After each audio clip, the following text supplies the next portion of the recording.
다음으로 이제 총선 전망 관련 이제 질문들을 좀 준비를 했는데 이거는 이제 사실 이제 저희 5년 경력의 윤다빈 기자가 이제 많은 질문들을 좀 준비를 해왔다고 하니 한번 들어보도록 하겠습니다. 근데 사실 그 선거제도 개혁에 대해서 뭐 계속 뭐 매번 국회 때마다 얘기가 있고 그런 것들이 사실 잘 안 지켜져 왔고 이번 회기에서는 좀 뭔가 좀 달라질까라는 부분들에 대한 뭐 기대들도 좀 있었습니다만 사실 가시적 성과라고 할 만한 부분들은 좀 없었던 것 같아요. 그래서 이번에도 결국 선거제도 개혁은 물 건너가는 거 아니냐 이런 좀 지적들이 있는데 좀 어떻게 판단하고 계십니까?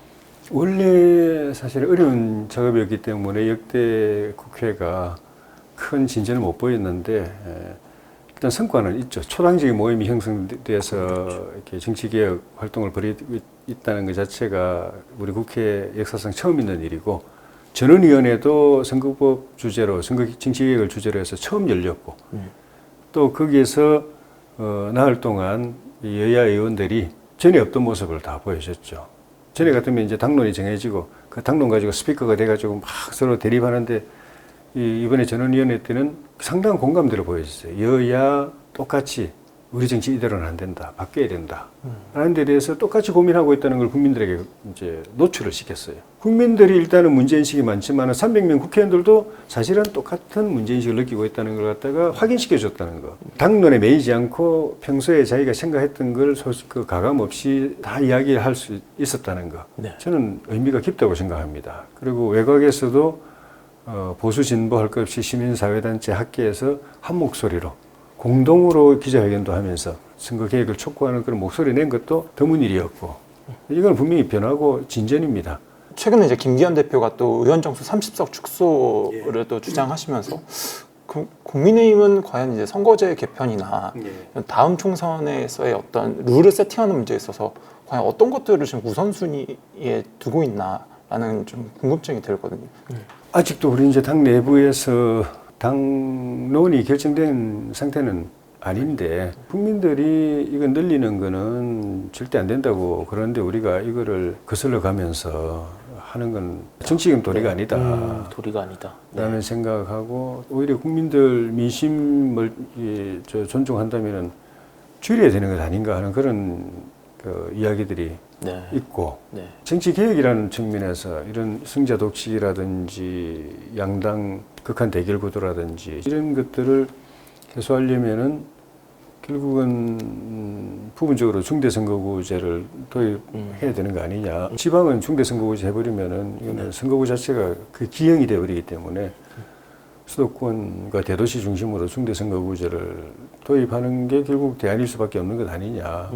사실 이제 총선 시즌이 다가오면 각 정당마다 이제 뭐 물갈이를 한다, 뭐 새로 인재 영입을 한다 이런 얘기들이 이제 계속 그 언론의 헤드라인들을 장악하고 할 텐데 국민의힘에서 다음 총선에서의 어떤 그 물갈이랄까 이런 것들 얘기와 물갈이된 자리에 이제 검사들이 들어오는 거 아니냐라는 얘기까지 같이 맞물려서 진행이 되는 것 같은데 다음 국민의힘 총선에서의 어떤 뭐 새로운 모습 같은 것들은 어떤 거를 생각할 수 있을까요? 아직은 뭐 공천 관련된 이야기는 전혀 안 나오고 있고 총선 기획단도 아직 발족이 안 된 상태고 물갈이라는 것이 이제 역대 선거 때마다 각 정당들이 지지율 떨어지고 인기 떨어지면 그걸 이제 돌파하기 위한 수단으로 거의 반복적으로 시도가 됐는데 일반 국민들 입장에서 볼 때는 식상한 측면이 있고 또 그렇게 해서 뽑힌 국회의원들 바라보면서 사회 내내 욕하게 되더라. 그리고 그 다음에 또 물갈이 하라고 또 요구하게 되더라. 이렇게 이야기하는 걸 지금 거의 20년 이상 반복해 오니까 당 입장에서 볼 때는 그거를 통해서 사실 여야가 경쟁적으로 같이 하는 거기 때문에 한 당만 하면 한 당이 효과를 볼 텐데 똑같이 하기 때문에 결국은 플러스 마이너스고 잘못하면 그 과정에서 당이 망가져가지고 공천 후유이기 때문에 어느 한 당은 완전히 그때 잘못해가지고 박살나버리는 상황도 생기고 또 좋은 인물 영입하고 또 문제된 인물들은 또 내보내고 하는 고민은 뭐 없을 수가 없는 건데 이제는 공천 개혁을 과거는 좀 다른 방향으로 실질적으로 내실 있게 해야 될 그 고민의 시기가 됐다 하는 생각이 들고 그런 점에서 우리 당 내에서 김기현 대표가 이야기했던 검사 공천 문제도 그러니까 역대 국회마다 법조인들의 비율이 다른 지역에 비해서 많은 거는 자연스럽고 외국도 마찬가지예요.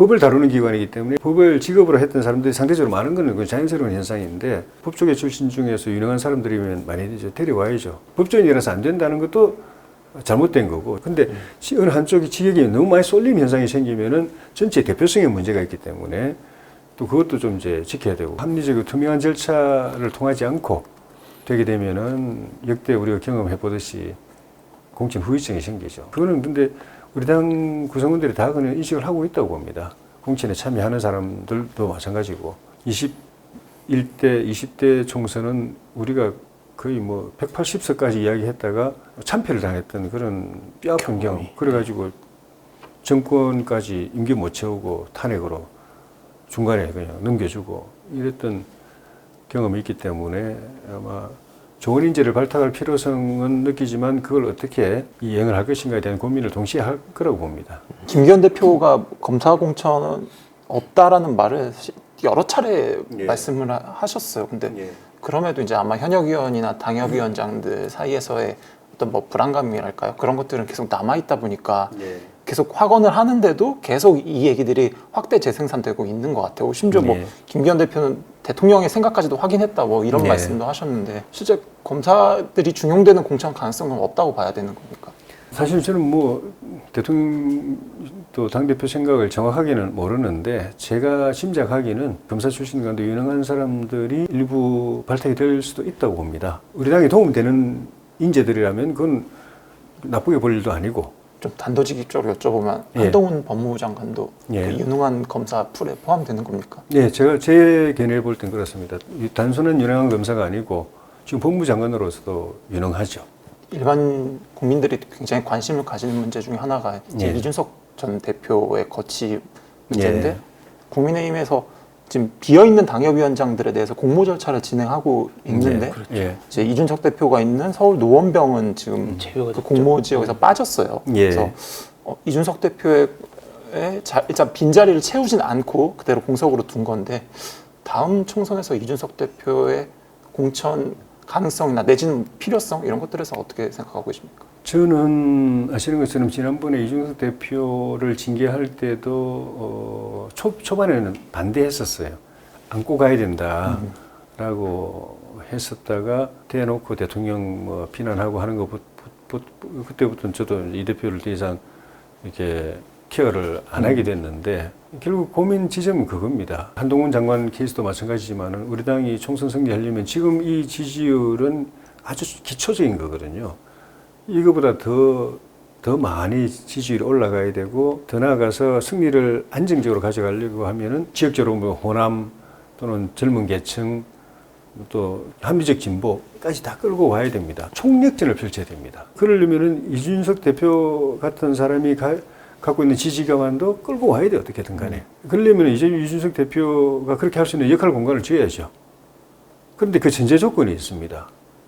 이 대표가 아무리 이렇게 우리 대통령이나 정권이나 당에 대해서 당을 향해서 쓴소리를 하더라도 어디까지나 비판적 지지가 돼야 됩니다. 비판을 하지만 기본은 지지다. 그 기본 그 기조를 지켜줘야 돼요. 근데 지금 좀 전에 말씀드린 대로 당대표 그 징계 당하고 그 무렵부터는 좀 그분 저도 헷갈리는 상황이에요. 우리 정부의 일원으로 스스로를 생각하나 바깥에 있는 국민들이 우리 대통령이나 정부를 지지하고 당을 지지하도록 자기가 역할을 하려고 생각하는 거야? 아니면 그 선을 넘어 있는 거야? 이게 헷갈리는 지점이 지금 와 있어요. 넘었다고 보는 분들도 많아요.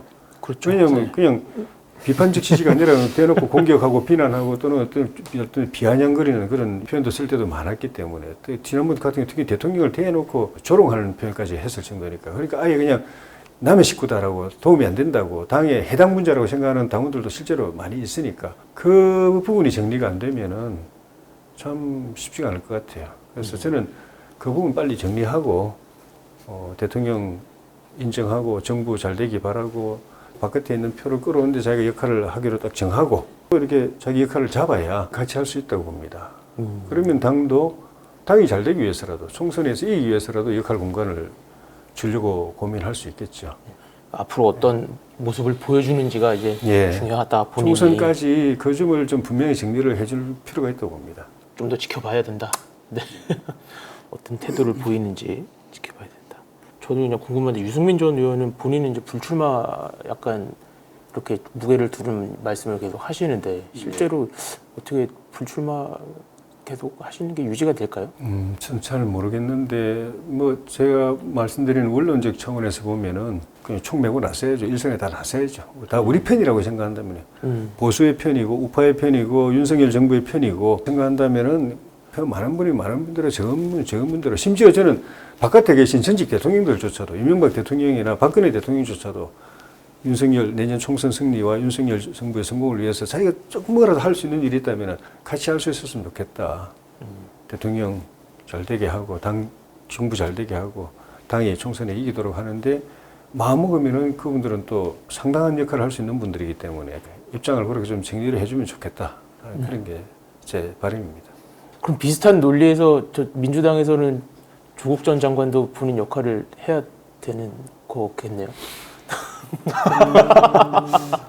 민주당도 총력전을 한다. 총력전을 해야 되니까. 근데 그거는 이제 민주당에서 조국이라는 존재를 플러스 요인으로 생각하느냐, 마이너스 부담으로 생각하느냐가 이제 문제인데, 적어도 지금까지는 부담이었죠. 사실은 뭐 조국 사태 때문에 내로남불 정권이 됐고, 그리고 그 때문에 정권 뺏겼다고도 볼 수 있는 거죠. 뭐 그 당시에 우리 자유한국당, 미래통합당은 그냥 바닥을 그냥 헤매고 있는 상황이어서 이해찬 대표는 100년 집권하겠네라고 했던 게 5년 만에 그냥 넘어간 핵심 요인, 여러 가지 요인이 지금 핵심 요인이 결국 조국 사태고 내로남불 사태였는데, 예전에 그 허은하 의원님 나오면 땡큐 약간 그러고 하셔가지고 그 의원님도 약간 득이 되지 않을 거다 민주당 입장에선 이렇게.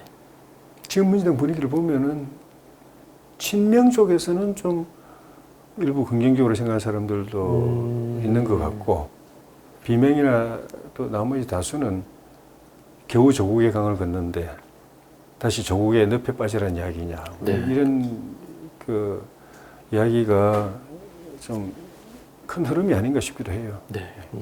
저희 조혜진 국민의힘 의원 모시고 다양한 전국 현안의 쟁점과 전망 이야기 나눴습니다. 저희 원래 예정됐던 시간보다 훨씬 더 긴 시간 동안 좋은 말씀 많이 해주셔서 저는 개인적으로 너무 즐거운 시간이었고요. 그 마지막으로 저희 중립기업 구독자분들 그리고 저희 동아일보 동아닷컴 저기 보시는 독자분들께 혹시 전하고 싶으신 말씀, 앞으로의 뭐 계획 이런 거 있으면 간단하게 좀 말씀해 주시면 좋을 것 같습니다. 제 계획은 뭐 내년 총선에서 압승해서 나머지 3년 동안 우리 정부가 정말 국민들이 바라는 일을 시원시원하게 잘해서 대한민국이 다시 한번 업그레이드되고 우리 세대의 G7, G5에 들어갈 수 있도록 한번 도전해 보는 거고, 그러려면 저희 당이 잘 해야 되는데 부족한 점이 많습니다. 그럼에도 불구하고 애정을 갖고 바라봐 주시고, 또 잘못했을 때는 또 따끔하게 말씀하시지만은 또 잘할 때는 격려해 주시고 박수 보내주시고 힘을 실어 주시기를 부탁을 드리겠습니다. 고맙습니다.